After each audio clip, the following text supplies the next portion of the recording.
We're always told that the secret to a good life is to stay positive, right? Chase happiness, always want more, always do more. But what if that's completely backwards? What if the real key to living a better life is to stop caring so much? I know, it sounds weird, and it all starts with two even weirder words. Don't try. That's it. What in the world could that possibly mean? It sounds like terrible advice, like a recipe for becoming a total failure. But believe it or not, that little phrase is the key to unlocking a really powerful and, counterintuitive way of looking at life. So to get this, we've got to look at the man who lived by these words, so much so that he literally had them carved on his tombstone, the author Charles Bukowski. I mean, for most of his life, Charles Bukowski was the poster child for what not to do. He was an alcoholic, a gambler, and a writer who was just constantly getting rejected by pretty much everyone for decades. By any normal standard, the guy was a complete mess. And this is where the paradox of his life really kicks in. For over 30 years, he tried so hard to be a famous writer, and what happened? He failed, over and over again. Then, when he hit 50, something changed. He kind of just gave up. He accepted that he was a failure, quit his crummy post office job for a tiny publishing deal, and just started writing. Without all that pressure of trying to be someone, his real, raw voice came out and he suddenly became a huge success. So there it is, the big mystery. After all that struggle, he finally gets everything he ever wanted, and the words he chooses for his gravestone are "don't try." It makes no sense, right? But this idea that not trying was actually the secret to his success is exactly what helps us understand a psychological trap that so many of us fall into.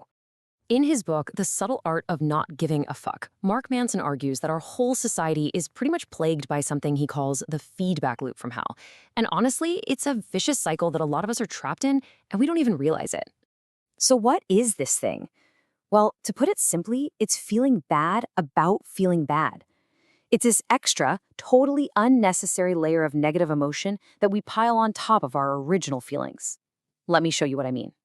Okay, so it all starts with a perfectly normal human emotion. Let's say you're feeling a little anxious about a big meeting you have coming up. That's the first feeling, the trigger. Totally normal.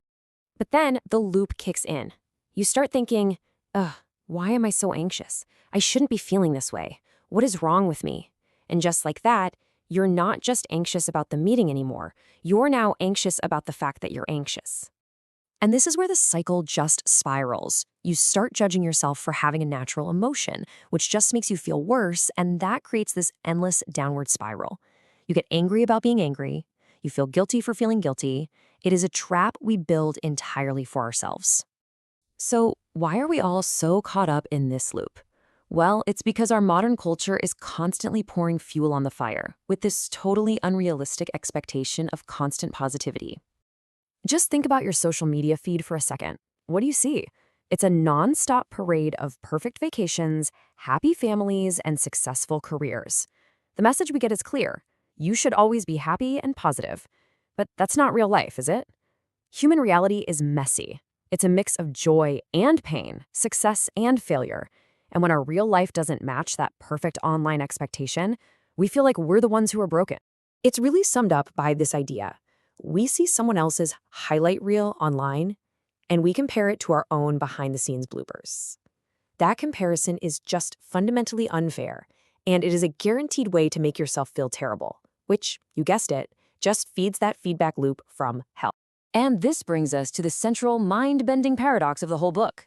The constant desire for more positive experiences is itself a negative experience. It just reminds you of what you don't have. And on the flip side, accepting your negative experiences, the anxiety, the failure, the sadness, is, ironically, a positive experience. It's empowering. So, this leads us to the solution. And it's not about trying to eliminate all the bad feelings. It's about learning to be indifferent to them. But indifference here does not mean what you probably think it means. See, this isn't about apathy. It's not about being lazy or just not caring about anything. It's not about ignoring reality. This kind of indifference is actually like a superpower. It's the ability to consciously choose what's actually worth caring about. It means accepting that, yes, sometimes you're going to fail and sometimes you're going to feel bad, and being okay with that.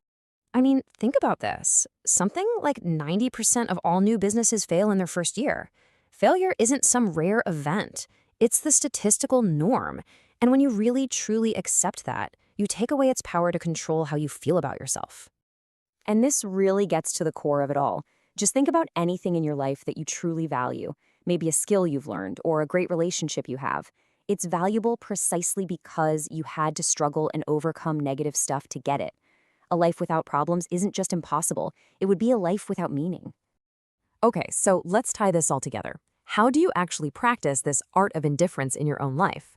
Well, it really comes down to a simple three-step process of refocusing where you put your energy. Okay, step one is just acceptance. Life is hard, stuff goes wrong, and pain is just part of the deal. And that's okay. Step two is about letting go. Seriously, take a look at your life. What are you wasting your precious energy on? Petty arguments, getting likes on social media, things you have zero control over? Just let it go. And finally, step three is to choose. You take all that energy you just saved and you consciously aim it at the very few things that truly, deeply matter to you. You see, this is not a call to be apathetic. It is a call for focused passion. It's about saving your energy for the handful of things in life that are actually worth the struggle and being indifferent to everything else. That is the secret. That's what don't try actually means. It means don't try to be someone you're not. Don't try to care about everything. Choose what matters. And that leaves us with one last, really important question to ask ourselves. The measure of a good life isn't about what you want to enjoy. It's about what pain you're willing to put up with to get what you truly value. So you have to ask yourself, what problems are you willing to have? Because your answer to that question, well, that's what will end up defining your entire life.